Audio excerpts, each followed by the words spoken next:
খুব ভয়ঙ্কর থাকা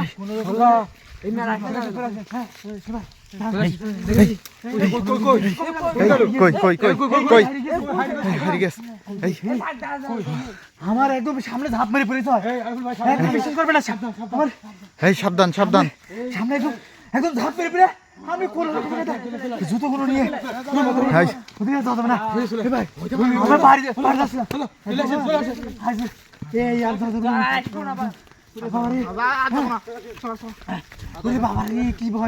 সামনে একদম ঝাঁপ মেরে আমার তো জীবন শেষ আল্লাহ